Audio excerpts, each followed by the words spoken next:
एक ठंडी हवा कमरे में बही और विलास के सामने एक थैली प्रकट हुई जो सोने के सिक्कों से भरी थी। ये तो चमत्कार हो गया।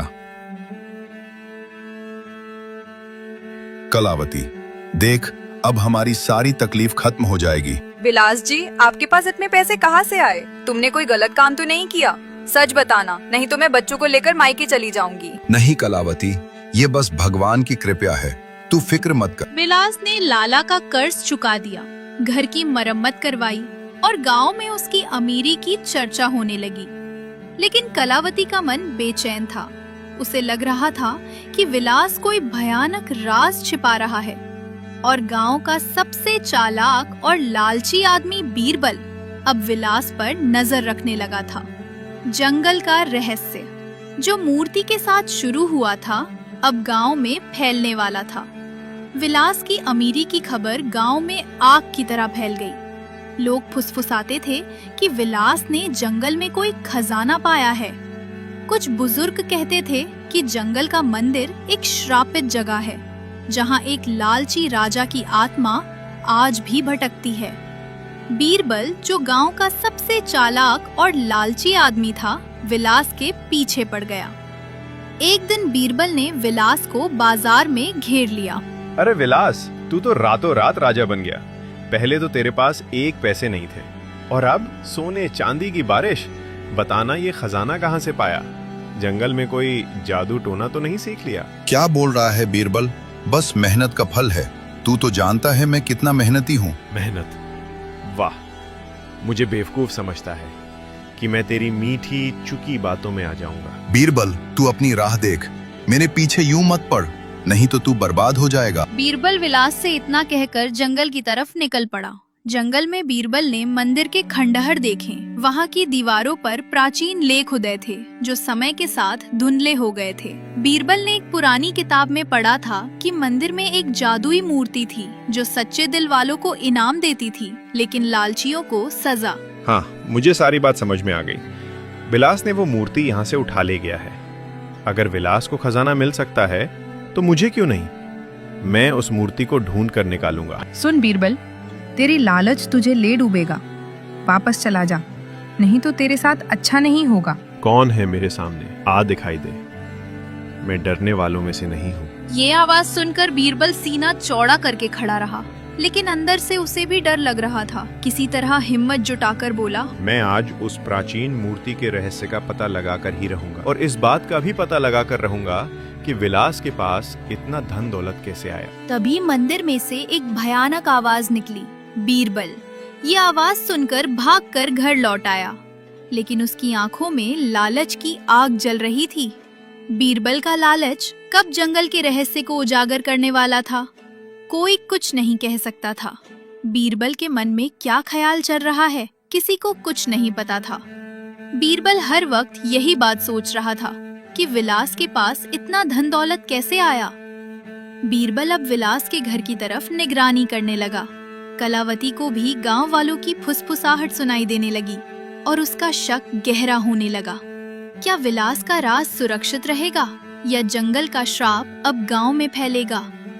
एक रात जब चांद बादलों में छुपा था, बीरबल चुपके से विलास के घर में घुस गया। उसने मूर्ति को उस अंधेरे कोने में देख लिया जहां विलास ने उसे छुपाया था। मूर्ति की आंखें हल्की हल्की चमक रही थीं। बीरबल की आंखें लालच से चमक उठी। तो ये है विलास का राज। ये मूर्ति जरूर जादुई है। इसे चुराकर मैं भी राजा बन जाऊंगा। जैसे ही बीरबल ने मूर्ति को छूने की कोशिश की, मूर्ति की आंखें लाल होकर चमकी और एक डरावनी हंसी पूरे घर में गूंज उठी। बीरबल, तेरा लालच तुझे नष्ट कर देगा। ये मूर्ति सच्चे दिल वालों की है, तेरे जैसे लालची के लिए नहीं। दूर हट, वरना सजा भुगतेगा। ये कैसी आवाज है? इसी तरह की आवाज मुझे जंगल में भी सुनाई दी थी। बीरबल इतना बोला ही था कि तब तक उसके पैर जमीन में जम गए। वो वहाँ से हिल तक नहीं पा रहा था। छोड़ दे मुझे, मैं जा रहा हूँ। बीरबल की चीख कलावती को जगा दिया। वो दौड़कर उस कोने में आई जहाँ मूर्ति थी। सुनिए जी, ये मूर्ति हमारे घर में कहाँ से आई है? उस दिन जंगल में से तुमने इसी मूर्ति को लाया था और एक आवाज मुझे सुनाई दी। ये सब क्या हो रहा है? कलावती, मैंने तुझसे कुछ नहीं छिपाया। बस ये मूर्ति, ये हमारी गरीबी मिटाने का रास्ता थी। लेकिन अब मुझे डर लग रहा है। सुनिए जी, मैंने कहा था ना, ये कोई श्राप है। इसे वापस ले जाओ जहाँ से लाया था। बीरबल की जीभ ने गांव में आग लगा दी। अगली सुबह गांव में अफवाह फैल गई कि विलास के पास एक जादुई मूर्ति है जो सोने चांदी की बारिश करती है। लाला ध्यानचंद और बीरबल ने मिलकर एक खतरनाक योजना बनाई। जंगल का रहस्य अब गांव की गलियों में गूंज रहा था।